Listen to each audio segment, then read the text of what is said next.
So with that, let's move into this evening's presentation. Tonight I'll be sharing some reflections with you on the first 4 months of our highly unusual school year.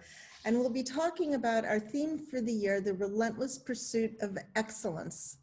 As you'll see, I'm also going to be giving a nod to COVID. We'll be reviewing the results of our 6-week check-in survey. We'll go over the feedback that you provided to us on how you define excellence. And we'll be looking at the strategic anchors that will pave our pathway to the future, which include student and family experience, program and offerings, and financial sustainability. So COVID. COVID certainly took a front seat this spring and summer. And the beginning of the school year was no different. Safety decisions so drove many of our early actions, beginning with the creation of consistent and appropriate health and safety protocols, even though the line kept shifting until school opened and afterwards. They guided us through our early reentry and beyond. We also needed to create new classroom spaces and build entirely new schedules, create COVID flow charts and new health and safety and cleaning protocols. Oh, and yes, we still had to teach and deliver a program befitting of a CDS education. Not knowing what the fall would bring, we had to make an early decision to make preemptive investments in technology, outdoor learning spaces, and provide so much professional development for our faculty that we well exceeded over $100,000 in additional expenditures. And in my mind, as a new head of school, that was pretty scary, but it was also some of the best money I've ever spent. So as you may also be aware, we needed to ensure that our students had what they needed in their toolboxes. And so we purchased iPads and Chromebooks for our youngest students in lower school and key lower school, who not surprisingly are very quick studies on things technological. And we're very excited to have these iPads in their hands last week because they'd been delayed, but they're now happily in our children's hands. Our students are ready for the upcoming remote weeks after Thanksgiving and December break so that they can be independent, technology-prepared learners both at home and at school. We also established the Bridge program, which enabled us to keep 55 Wildcats firmly in our midst, albeit remotely. And our teachers all have the cameras and microphones and monitors and computers they need to deliver their curriculum. We needed them to be prepared for their new reality, and it was a steep climb. We also wanted to make sure that we were able to provide them with the kind of service and support that they needed so they could still deliver their own personal style of teaching. Because as you well know, the personalities and teaching styles vary from teacher to teacher. And don't forget, very important, the faculty takes great pride in developing close and meaningful relationships with each of their students. So their plans needed to be developed to ensure that technology enhanced rather than detracted from the experience. Technology at some point does create a barrier, and we wanted that to disappear. So we continue to train and support and problem solve with our faculty and students on a routine and as needed basis. Learning never stops. Even with all the best brains working on delivering an excellent CDS experience, we wanted to make sure that our efforts were working. And you may remember that back in October at the 6-week mark, we invited you to participate in a check-in survey. Given the unusual nature of the year, we wanted to make sure that we offered you all an opportunity to weigh in on your family's experience. So I'd like to give you a quick synopsis of what 221 parents shared with us on their experience up through mid-October. So on the next slide, you'll see that overall parents were satisfied, incredibly so. 95.5% of our parents answered that they were very satisfied, and there were very few people that indicated otherwise, so that felt good. But then we drilled down a little bit deeper to find out how our upper school parents were feeling, because they were on a rolling campus, and as you can see, their satisfaction was just a little bit less than the rest of the schools.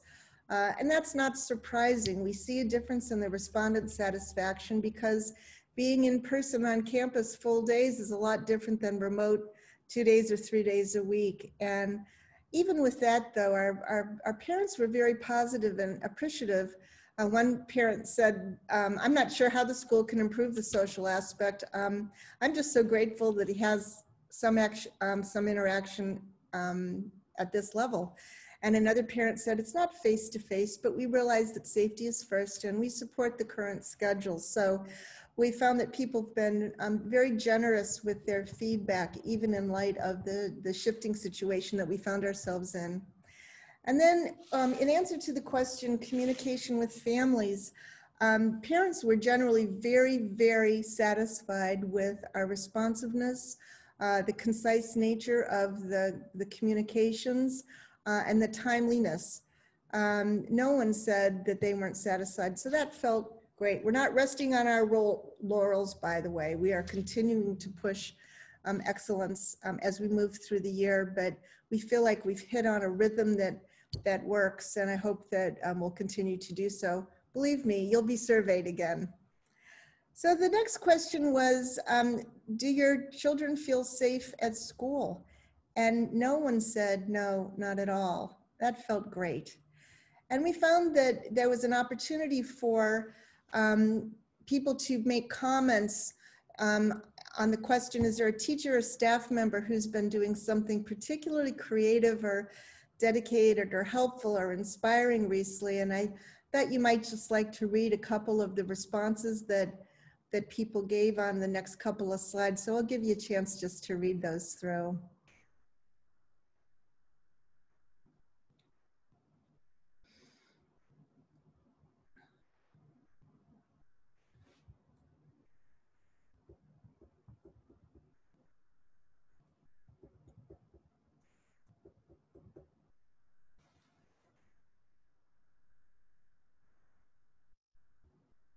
So with all the challenges that COVID provided to us, it feels that our teachers were still able to teach in an authentic and loving manner.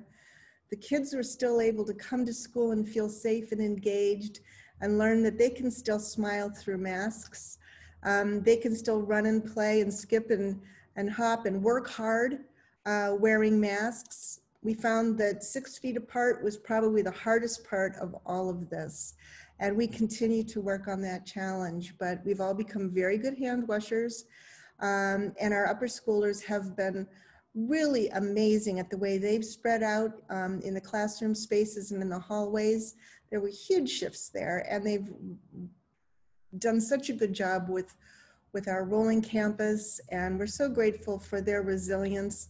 Middle schoolers have really enjoyed the out of doors, the swings that are hanging from the trees, and we'll get to the trees in a few minutes.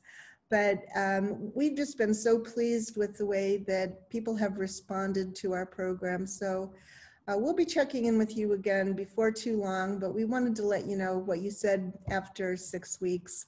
So let's scroll back to this fall's opening convocation for a second.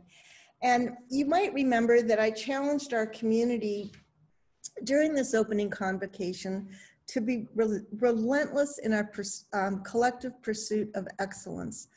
Not perfection, excellence. This is personal excellence. This is community excellence. And it's not a new concept at our school. Our efforts to create and share a common sense of purpose stem from Carolina Day School's mission statement, which is to inspire students to become innovative thinkers who communicate with intelligence and clarity, create with vision and purpose, and act with courage and compassion to confidently make a meaningful difference in the world. So at convocation, I asked our kids to relentlessly feel, experience, and harness the power they have to make a meaningful difference in the world. And I'd like to give you an example. As we faced the November elections, we decided that there was an opportunity for us to get out ahead of crucial conversations and the ability for us to talk about hard things. And so we prepared ourselves all of the faculty, along with the middle school, key middle school, and upper school students, we worked together during staff meetings, workshops, morning meetings, advisory groups, classroom discussions, in hallways and out of doors, at picnic tables and in captain's chairs, to figure out how to enter into crucial conversations. One where the goal was not to come to a commonly held conclusion or solidify one belief, but rather to learn how to listen to one another and to hear what was being said, as well as learn how to articulate their own beliefs as we move towards understanding. We wanted to create a safe space for everyone to enter into a free exchange of disparate ideas, which then in turn allowed for deep meaning, deep engagement, and the building of deep ties within the community. We as adults know that it's really important to be able to engage in intelligent dissent. We know it's a life skill. We practiced civil discourse and how to respectfully and thoughtfully disagree with a friend, a parent, or a teacher while saying yes to honor and empathy and inclusion, knowing these are values we hold dear. And we said no to hatred, to put downs or insensitive comments, and we did some learning there. We are all making great strides in our relentless pursuit of excellence, and we have no intention of slowing down. So how does Carolina Day School community define excellence? So back to surveys. In early October, we reached out to you in advance of our scheduled board retreat, which was going to take place later in the month. And we asked you to offer your responses to a series of questions about your definitions and expectations of excellence in school. We felt, and we still do, that if we're going to pursue and deliver excellence, it's best to begin with an understanding of what it means to us. And we all have different views, and they are each in their own ways powerful. So we were able to receive responses from 76 parents, 45 employees, 16 trustees, and 17 upper school students. So that gave us 154 voices in all. The questions were all open-ended, and all of them required thoughtful responses. So this was a timely one, and we're grateful for the people that were able to take the time and respond. They were so thorough, and we received some very lengthy and detailed responses, for which we're grateful. But we then categorized the responses according to themes, which, as you might imagine, was no small feat. And then we created visuals, which I'm about to share with you, to help us understand what it all meant. So I'm going to take a few minutes to walk you through the responses, and believe it or not, well, you probably will believe it, because when you see the responses, you'll understand, but we're still going through the answers to find critical nuggets, but we didn't want to delay any further in providing you with our preliminary findings. So in general, what makes your school excellent? And what you can see is the graphical representation of how people responded based on their division. So blue represents lower school, red represents key school, green represents middle school, and purple represents the upper school. And the top 5 answers to the question of what makes a school in general excellent revolve around character and social and emotional support and development. The teaching approach, whether it's individualized, hands-on, innovative, something creative and deep. Academics that challenge students to meet their full potential, community and school culture, and of course, the exceptional teachers and staff. And you can continue to read down on the left-hand side for the other things that showed up, but we also asked for people to write commentary on what makes a school excellent. And here's a couple samples. One was, an excellent school at a very basic level has students who are learning and performing above average because their needs are met. The standards are high, and the faculty and staff are constantly growing and learning professionals. A truly excellent school is one that develops the whole student, emotionally and socially, as well as academically. Next person said, academics, when I'm exploring high school options, I'm looking at their college admission list for their graduating seniors. And another one said, provides motivating staff that kids look up to as role models, a school that is proactive rather than reactive, a school that teaches core values, goal setting, and promotes a strong sense of community.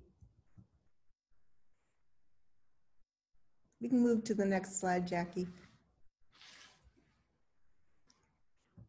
Would you like to do the expectations? I got it. Thank you. There was a lag here.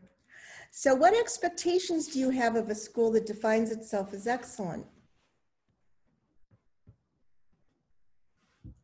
You can see here that there is student engagement, the feeling of inclusion in the school community, strong program that's innovative, cultivation and appreciation of faculty and staff, academic outcomes, great communication, and sense of mission and values. Again, I have some quotes for you. What expectations do you have of a school that defines itself as excellent? Trustworthy leadership and teachers, high academic standards, individualized learning, commitment to ongoing improvement, social emotional development, a strong arts program, and clear and frequent communication. Okay, the next one also speaks about communication around a vision that hears feedback, but trusts in the momentum of its caretakers and teachers to achieve well-stated goals academically, physically, fiscally, and in ways that promote the education of highly intelligent, well-rounded students. And another person wrote, it aligns its actions with its values unapologetically. So the next one asked us to go down memory lane. And this was a question on what the decision process was when people actually had decided to enroll at Carolina Day School. So if you imagine a parent that might be parent of a senior, this was a long time ago. So they had to really think back about what the things that were most important. And regardless of whether they came 1 year ago or 10 years ago, you can see that the responses here are that there was the academic approach, individualized learning, a sense of community that's welcoming and inclusive teachers, high standards and a clear vision, opportunity for a variety of experiences. And as we look at the quotes that came along now from some of the families, they say things such as, we saw a community that we felt we could thrive in as a family, that all of us, the whole family, would be an important part. We met people who were actively engaged in their life, seeking out the best options for their children. I saw a path forward for my kids of being held to a high standard while being supported to reach that goal. Seeing our son as an individual with his unique strengths, providing a supportive environment for him to tackle his challenges. And we compared to CDS to other local schools and felt that the faculty and the admissions staff were personally vested in the students and the school community.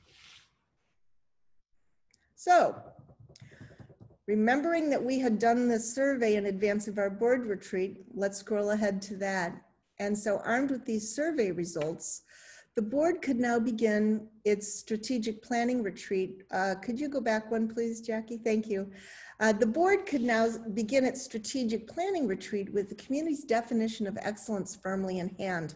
So for a minute, I'd like you to picture this gathering for a moment. We are in the ballroom of a hotel because we don't have a space large enough for 22 people to sit around with masks at our school and have an 8-hour session.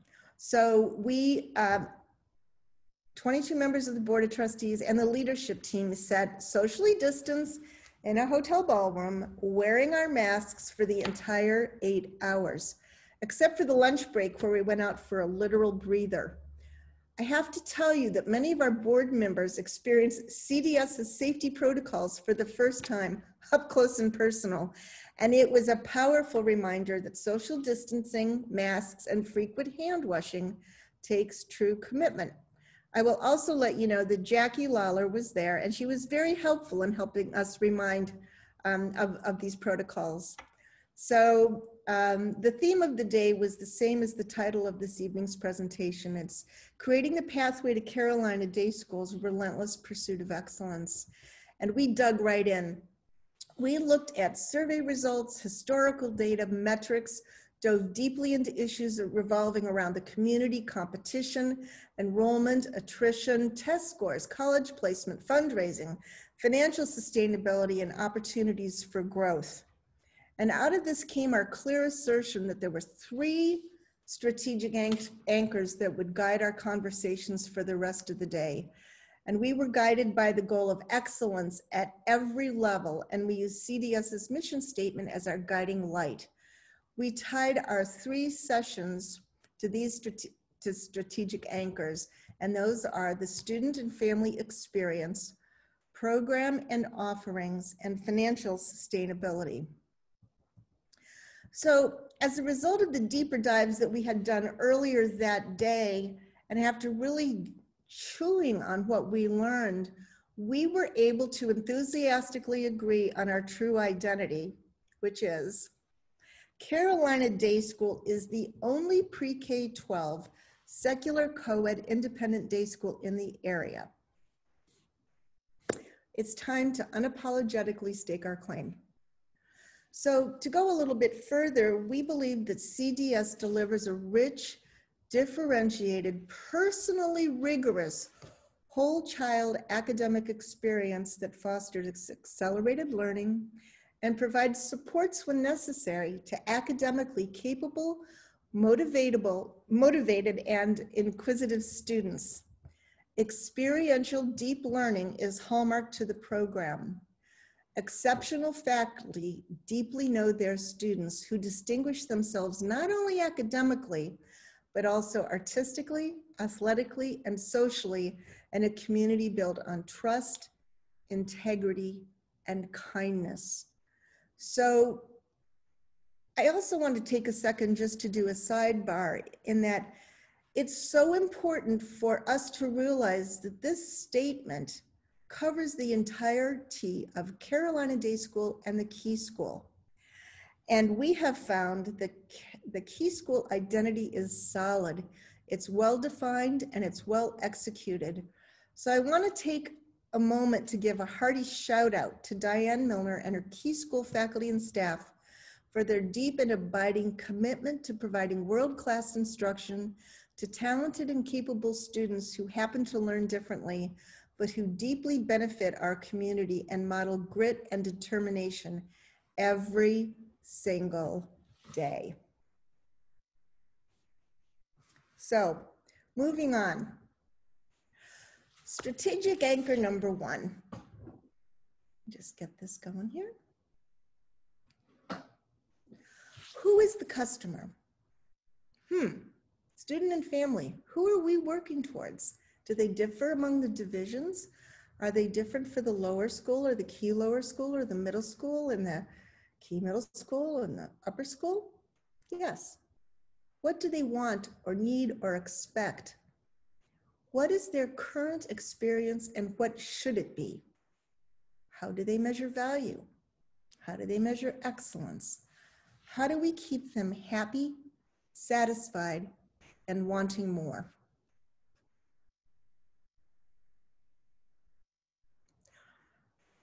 So this is a dense slide. There's a lot on this, but we have defined it this way, that we want to have excellent academics, a pre-K-12 curriculum that has a mapped and designed strategy for learning, teaching, from social and emotional to academics to athletic to artistic. We want to create a pre-K-12 through line that creates excitement for current learning, but also builds excitement for what comes next. We want to develop and expand upon cross-divisional and department signature programs that cannot be replicated elsewhere. We believe in excellent faculty and staff. We want to hire the best, develop them, evaluate them, hold them accountable, measure, and act. We want faculty who know students deeply, are responsive, supportive, and accessible mentors. Our teachers like kids. Our teachers believe in our students and love helping them achieve what they are going to be able to learn. Sometimes they don't know that they have that ability, and our teachers help them find that passion. We seek excellent students, academic, social, emotional, athletic, artistic, community-minded. And we put them in a community that's inclusive and diverse and supportive and engaged. We're looking for, and we already provide, excellent outcomes for leadership, for acknowledgement, for deep learning, to be self-aware, to be ready for life. So many schools prepare kids for college. We're preparing them with life skills that will serve them forever.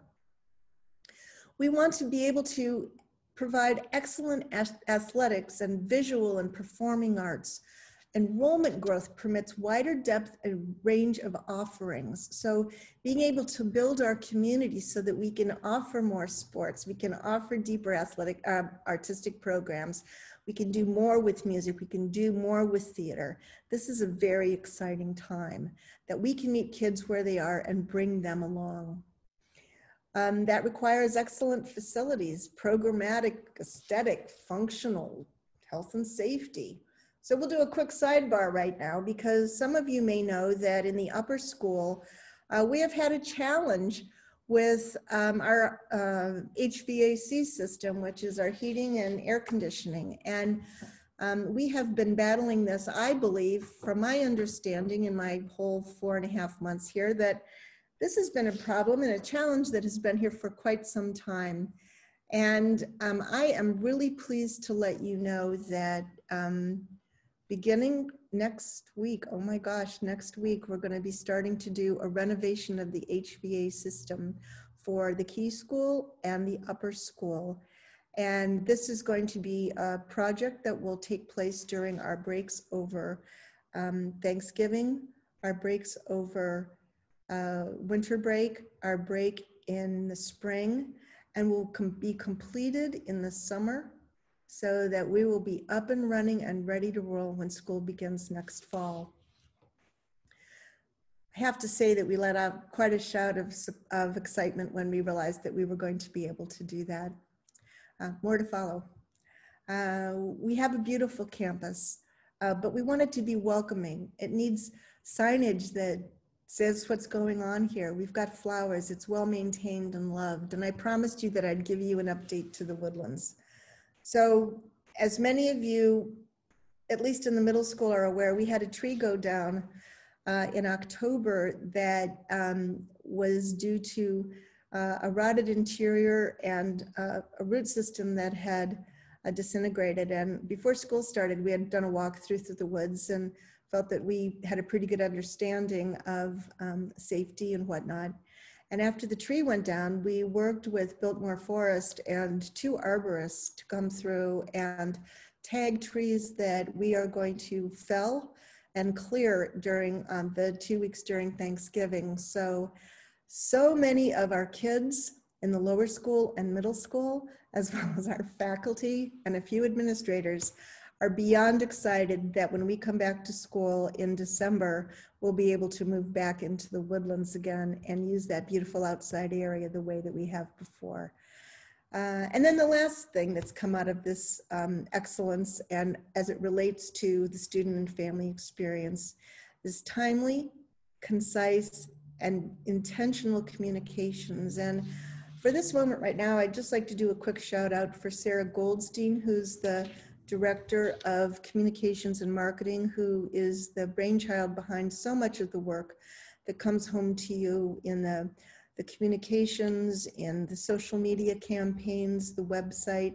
And I just want to acknowledge that she brings a breath of fresh air and such professionalism, and we're very grateful for the work she does in tandem with Robbie, who is our videographer and chief photographer. So Jackie, if you could take us to the next strategic anchor, thank you. And so then it's looking at program and offerings. So this is where the rubber hits the road. We want to intentionally deliver value and excellence in everything that we do. We need to refresh our product, though, as we were looking at what we offer versus what we can offer because of the talent of the individuals who are employed here, the talent of the student body. We believe that we can up our game. We have a whole child academic, social, artistic, athletic experience already, but we want to bring it to the next level. And as I said earlier on, we really want to build a through line for this pre-K-12 journey. We do that through distinct and memorable and thoughtful experiences that create traditions and retention. And this year we're finding that we're creating all sorts of new traditions or dusting off old ones and recreating them. A big project for us is to map and design the curriculum against our established learning standards, and then we intend to over-deliver on them. One of the things that we have found that if we're saying that we're meeting children where we are, we can do that with Key School, we can do that with learning support, we can also do it with enhancement and the ability to move ahead in a curriculum. And one of the barriers to doing that is having a schedule that meshes between the middle school and upper school. So we're looking at aligning our schedules that will permit us to use faculty in multiple divisions to teach our kids based on where the students need to be. We want to shock the market with a pre-K-8 experience that eclipses other offerings. We're thinking of ourselves as one school, not by divisions and silos, but take a look at our faculty utilization and what they bring and how can we use our space.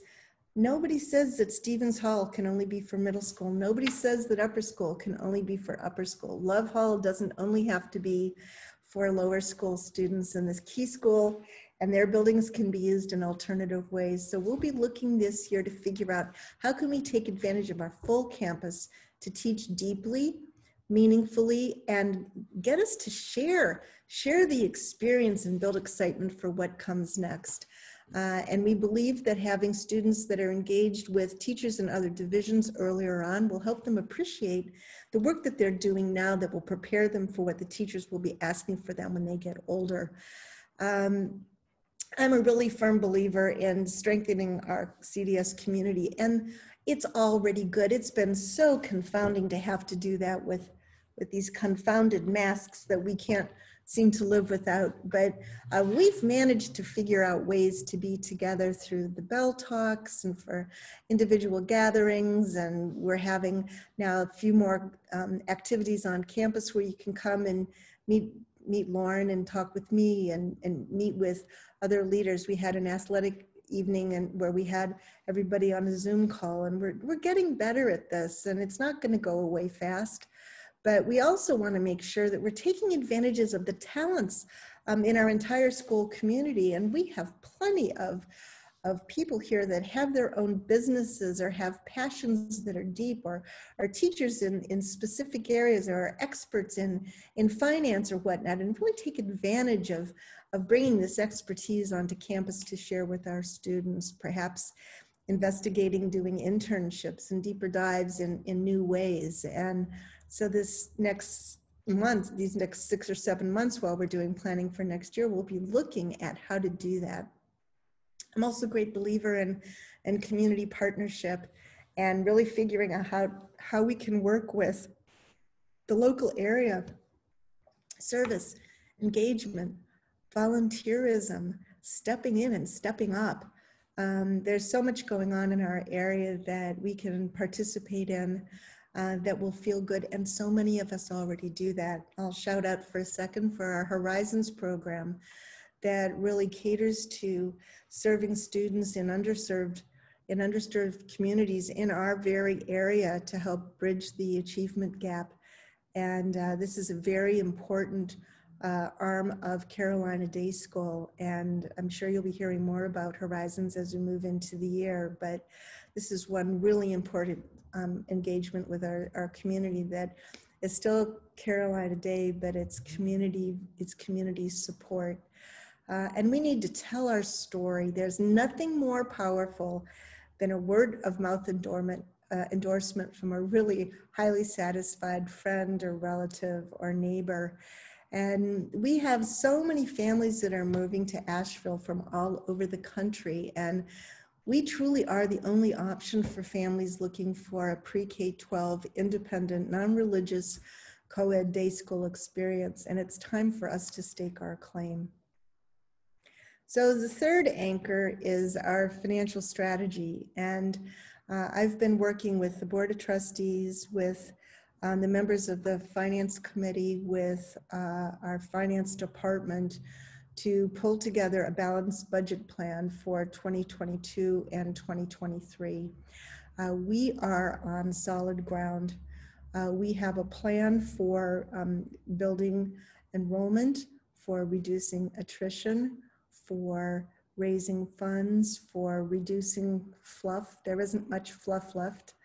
But we are so excited to work with the admission department. The best thing we can do is retain our current families and keep them satisfied and help build excitement for what comes next. And we also need to aggressively market to prospective families so we can build enrollment and awareness and provide evidence of excellence. But by building our enrollment, we can have more robust athletics, more robust music, more robust theater, broader offerings for academics. We also need to be mindful of affordability and accessibility. And CDS is a luxury product, and it's a luxury purchase. And many of us are very fortunate to be here, and we'd like to make sure that others have that same opportunity, and value in the tuition section must be aligned. So we're looking at these things. Competitive pressures are great. The offerings that we have must be meaningful and valuable to our community, which is why this excellence survey was so important to us. We need to ensure that all CDS students have access to the full range of experiences.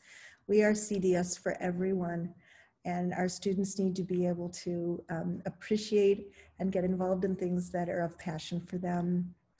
Fundraising. So it's really hard not to run a school without talking about fundraising. And one of the ways that we can keep from having to make too many cuts is if we can do a good job with fundraising. And many of you know that we have a gala every other year. This is a gala year. It's probably not going to be a gala year. So we're trying to figure out ways to creatively build the coffers. And so many of you know that the cost of tuition does not cover the education that we deliver to our students. And by participation in the annual giving, it's really a tax advantage way to bridge the tuition gap. And we're really putting a push on, please participate in the annual fund. It's going on now, and every dollar matters. And as important as the dollars that we raise are the fact that we have people participating. We expect to have full participation from the faculty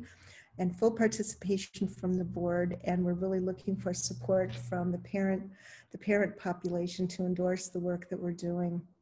But this fundraising also allows us to do facility enhancements, and it may be that based on some of the feedback that we're getting, that we can put together a capital campaign that will allow us to work on things that are far more fun than replacing heating and ventilation and air conditioning, but buildings and infrastructures and fields and playgrounds. So we're really excited about looking towards the future to help us be our best as it relates to facility.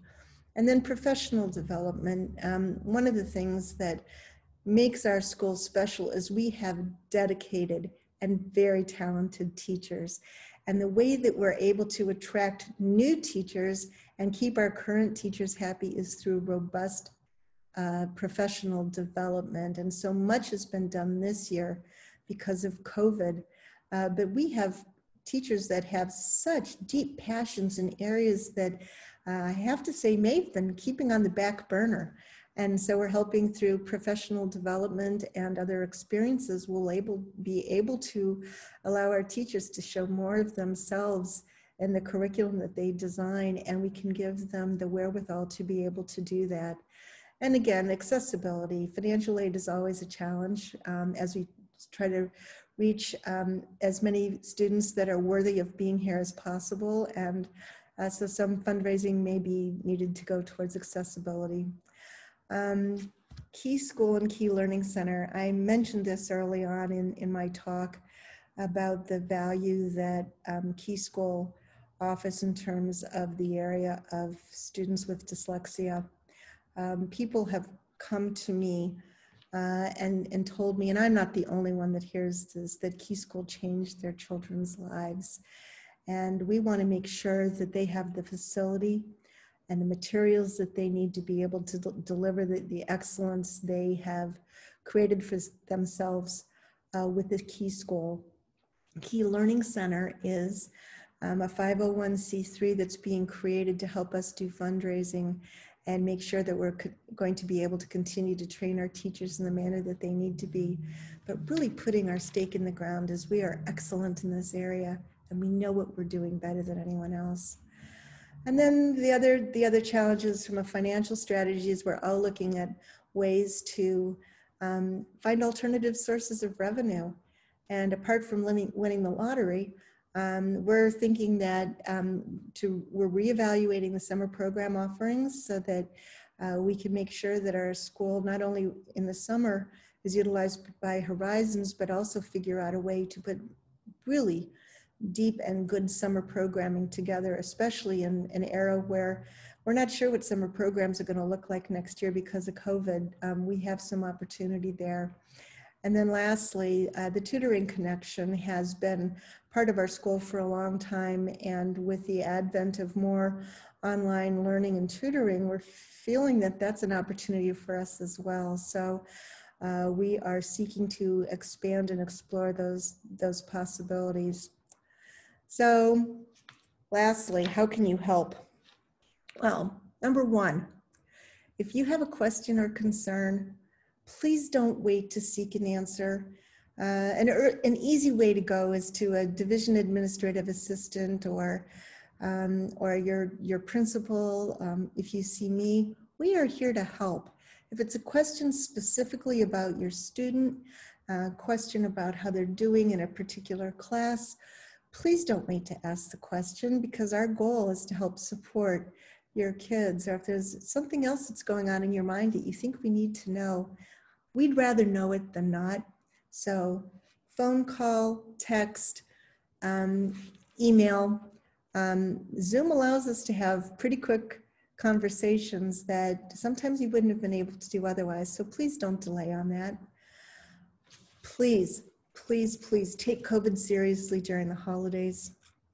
Every action that we take as individuals affects our ability to remain open for on-campus learning. Nobody thought that we would be open until Thanksgiving, and here we are. And we've taken these measures, and people have been fantastic. I keep hearing from families that have said, look, we're not going to get together. We're not going to travel. Our grandma and grandpa aren't going to come. Our own children aren't coming to visit because it's just not the right thing to do right now. So if you have any questions about COVID, you already learned that Jackie Lawler is the COVID queen. Sorry, Jackie. But she's the person to go for questions and answers. There is no shame here. If you have questions, please ask. And don't take it upon yourself. We're not going to give you health advice, but we can give you some guidelines. And remember that we have all of this up on our website with flowcharts and whatnot. So please make sure you avail yourself of the work that we've done to keep us all safe. There will be communications during the course of the holidays. especially as it may relate to COVID. I hate to say that, but your teachers have been working so hard to prepare lesson plans and whatnot. And I ask you to try to stay current with the school communications, not so much during the holidays, but when we get back, there is going to be a scant few weeks before we turn the corner for 2021, and we can't wait for that. But if you can please try to stay abreast, that would be very helpful. And most of it's, so much of the important information is up on our website. The other thing is we're building excitement for next year, and we want you to be patient because the changes are afoot and they're exciting, but many of them won't be instilled until next year. And so much of the work that we're doing right now is on ideas, setting strategies, putting together implementation plans, and we will be reaching out into the community for support. So if we ask for your help, it would be wonderful. If you have ideas that you think that we should maybe consider, I'm happy to receive those. And this is a really good way to get involved. Everyone matters and everyone has a voice. And we're creating all these new things, but there are plenty of things that exist already that are working well.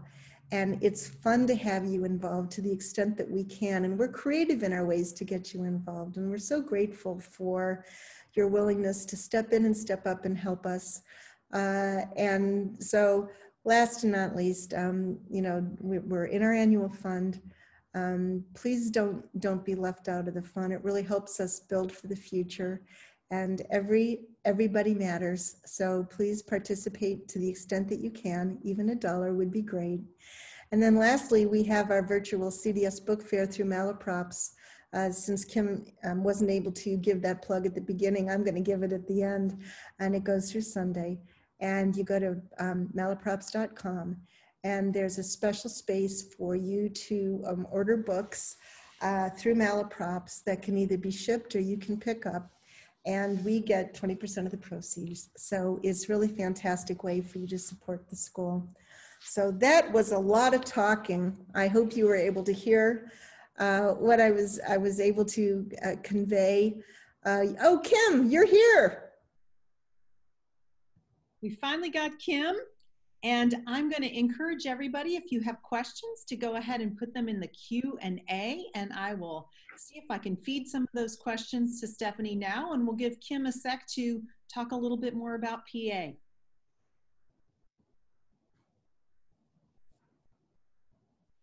Kim, go ahead. You're unmuted now. Thank you. I'm so sorry I had technical difficulties tonight.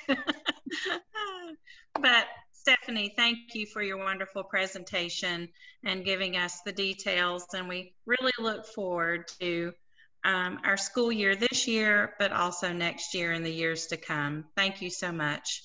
As she mentioned earlier, we are working this week with Malaprops to do a virtual book fair.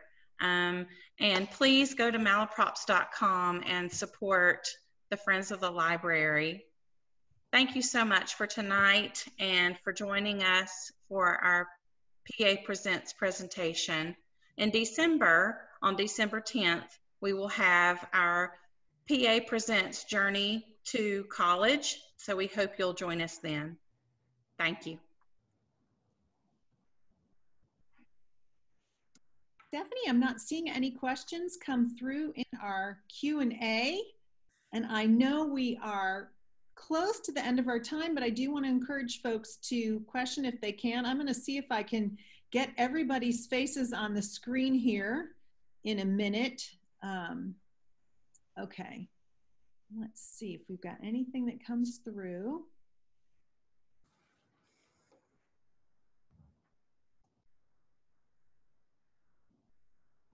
Stephanie, you did an amazing job. There are absolutely no questions, believe it or not. Woo! No questions, but here's what I'm hearing. Wait, sorry, we do have a question. I spoke too soon. First of all, we do have several thank yous. Folks would like to know a little bit more about the middle school plan for next year. So we are actively putting our plans in place for that. As you know, Lauren Evans will be stepping into the role of pre-K-8 principal, and the idea is that we are working to create a backbone for all of our kids from pre-K through 8th grade, which are the formative years. The shift from lower school to middle school always creates a challenge for the handoff. And while I didn't expect to do this when I first arrived here, but as I understood Carolina Day School so much better in these last months, I have been at 2 pre-K 8 schools myself personally and understand the value of knowing a child for the entire duration of those years. And so the goal is to create a through line from pre-K to 8 that is backwards integrated from what the expectations are from high school, so that our kids will be uniquely prepared for what comes next. And to do, we're talking a little bit, I had a board retreat, and then we had a faculty leadership retreat a couple weeks ago, where we're working on how do we recreate excellence. And so we started doing a dive around the campuses to what do we do well in other divisions. And we find that in the upper school, there are things that could easily be implementable at a different level for our middle schoolers to be able to avail themselves as well. So we're thinking a little bit about franchising the upper school experience and bringing that into the middle school so they can start to have those experiences in a broader and deeper way. We're not quite ready to unveil all the details because we're actively in the process of planning with the middle school faculty. Lauren did a meet and greet this morning with families from the 4th and 5th grade so they can start to anticipate what to expect.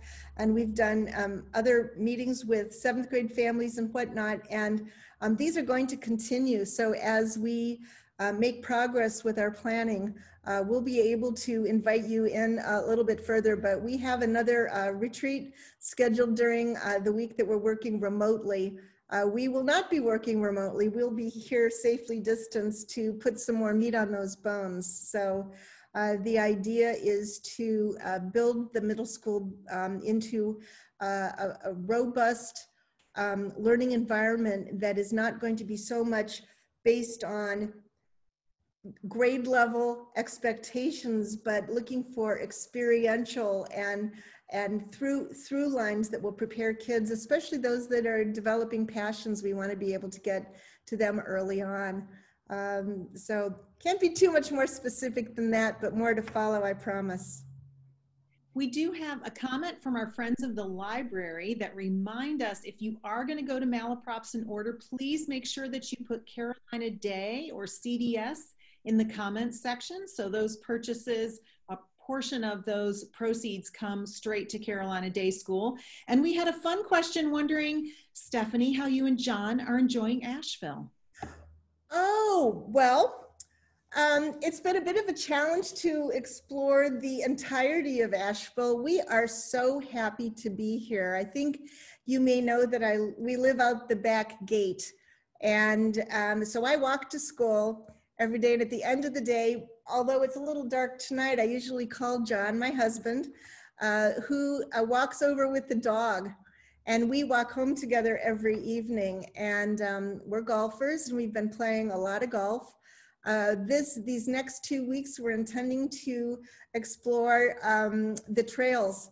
We haven't done much hiking yet, partly because I've been too tired to really want to try hiking, but we've got 2 weeks to really dig into that. And I have to say that we have enjoyed some restaurants. We're fans of 12 Bones for sure, and having some fun learning our way around the area. But we're just so grateful. We're so grateful to be here. And John's making some nice connections through golf, and he's getting to know faculty through me. So we're feeling very happy and blessed to be here. Thank you so much for asking that question.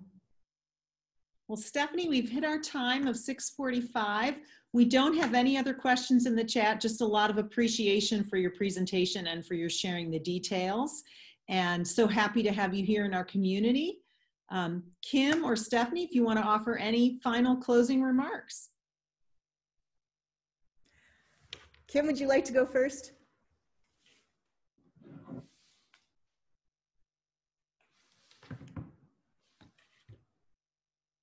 Maybe not. So Kim, there you go. Okay, sorry. Yes, thank you so much, everyone, for joining us tonight. This was a great event, and we look forward to many more. Thank you. So Kim, it's a joy to get to do this. It's so nice to have you on the board and for you to bring your enthusiasm and genuine appreciation for the work that you do. It's infectious and we appreciate it. And I would like to say to the rest of you who I can't see, just wishing you all a safe and happy Thanksgiving. Remember, this is the time that we've been waiting for to be able to be together, and we're going to be together apart more than many of us wanted to be, but you're part of a really special community, and I'm so thankful to be part of the Carolina Day community, and I wish you all the ability to reflect, to repair if you need to relax, to rejoice, and be prepared, and please be safe. And I look forward to seeing you when we come back to school in December. Thanks so much. Good night, everybody.